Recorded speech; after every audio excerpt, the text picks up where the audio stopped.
تبلیغی جماعتیں آتی ہیں ان کا اکرام کریں. کیسے ابھی ہم جا رہے تھے ایک جگہ, ابھی ہمیں تبلیغ والے ملے, انڈیا سے آئے ہوئے تھے, کیسے سادہ کپڑے ان لوگوں کے, ایسے غریب لوگ بیچارے ہوتے ہیں نا. میں نے کہا دیکھو کتنی غربت ہے, مگر ان کی سوچ کتنی بڑی ہے. انڈیا سے کہاں آئے ہوئے ہیں؟ تنزانیہ, دین کی دعوت دینے کے لیے.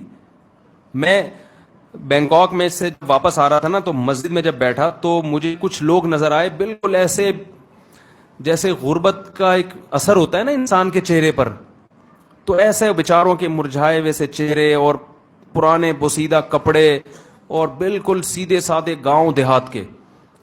تو چونکہ مجھے ایسا لگا کہ میں نے کہا یہ کوئی انڈیا پاکستان کا چینل معلوم ہو رہا ہے, تو میں گیا ان کے پاس. وہ بھی آئے, کہہ رہے ارے مفتی طارق صاحب ہیں آپ؟ میں نے کہا ہاں ہاں, بڑے زبردست ملے. اب ان کے بڑی خوشی کے جذبات, وہ کہہ رہے ہیں ہم تو آپ کو سنتے تھے. اب ان کے جذبات, وہ ہدیہ دینا چاہ رہے تھے. انہوں نے مجھے سونف ہدیہ دی. غربت بیچاروں کی, کچھ بھی نہیں تھا. میں نے کہا یار ان کے, وہ تو لباس سے بھی جھلک رہی تھی. میں نے کہا ان کی غربت دیکھو اور ان کا مشن دیکھو. انڈیا سے جو پیسے جمع ہوئے خرچ کر کے دوسرے ملک میں سال کی جماعت واپس آ رہی ہے. تو میرے بھائی جس قوم میں یہ جذبات ہوں, اس مذہب کو دنیا میں معذرت کے ساتھ تھوڑی ابیوز لینگویج بھی استعمال کرتا ہوں, کسی کا باپ بھی ختم. بولو بھائی, یہاں بھی عیسائی مشنریاں ہیں, بڑے پیسے لے کے گھوم رہی ہوتی ہیں اور ٹرسٹ ہیں ان کے, اور اسپتال بنائیں گے اور یہ کریں گے اور وہ کریں گے, اور غریبوں کے نوٹوں کی گڈی. تبلیغ والے بیچارے جہاں بھی جاتے ہیں اپنے خرچے پہ, کوئی پیچھے سے پیسے نہیں دیتا. سال کی جماعت دھکے کھا کے واپس آئے گی. ایئرپورٹ پہ کوئی ہار پھول لے کے کھڑا ہوا نظر کوئی دے گا؟ وہی سال لگا کے آ رہا ہے.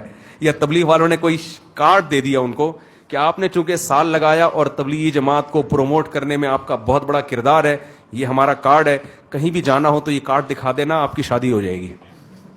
ہے بھائی ٹھیک ہے, یہ اچھی جاب مل جائے گی. کبھی دیکھا آپ نے؟ کچھ بھی ملے گا. وہ ایک صاحب جا رہے تھے سال لگانے کے لیے نا, بزرگ کے پاس آئے تبلیغ کے, تو کیا ملے گا؟ انہوں نے کہا صرف ثواب ملے گا, اس کے علاوہ کچھ بھی نہیں ملے گا. تو صرف ثواب کے لیے اتنی قربانیاں. اور یہ بات یاد رکھو, تبلیغی جماعت کے برحق ہونے کی ایک بہت بڑی دلیل یہ ہے کہ اس میں غریبوں کی تعداد امیروں سے زیادہ ہے. آپ اگر قرآن کا مطالعہ کرو گے تو آپ کو پتہ چلے گا جب بھی دین کی دعوت چلی ہے غریب لوگ ہمیشہ اس میں امیروں سے زیادہ رہے. بہت ساری تنظیمیں دین کا کام کر رہی ہیں, صحیح کر رہی ہیں, ہم ان کو غلط نہیں کہتے, لیکن جماعت کے کام میں آپ کو غریبوں کی تعداد امیروں سے زیادہ, یہ برحق ہونے کی دلیل ہے. قرآن میں آتا ہے جس پیغمبر نے بھی دعوت دی ہے اس پیغمبر کی دعوت میں غریب لوگ ہمیشہ زیادہ آئے ہیں اور امیر کم آئے. تو امیروں کو غریبوں پہ اعتراض ہوتا تھا اور پیغمبر سے کہتے تھے کہ یہ تمہاری دعوت سننے والے یہ ایسے لوگ کیوں ہیں جو قوم کے پس لوگ ہیں, لہذا ان کو یہاں سے ہٹاؤ تو ہم بیٹھیں گے. تو پیغمبروں نے کیا کہا؟ ما انا بطارد المؤمنین, جو بھی اللہ پر ایمان لانے والا ہے ہم ان کو اپنی مجلس سے دھتکار نہیں سکتے. وَيَا قَوْمِ مَنْ يَنْصُرُونِي مِنَ اللَّهِ إِن تَرَدتُّهُمْ, نوح علیہ السلام نے کہا اے میری قوم اگر میں ان غریبوں کو اپنی مجلس سے نکال دوں گا اور الگ سے ان کو امیروں کو الگ اور غریبوں کو الگ, تو مجھے اللہ کے عذاب سے بتاؤ پھر کون بچائے گا؟ اللہ مجھ سے پوچھے گا کہ صرف اس لیے کہ غریب تھا تو نے اس کو جو ہے نا اپنی مجلس سے اس بیس پہ نکالا. تو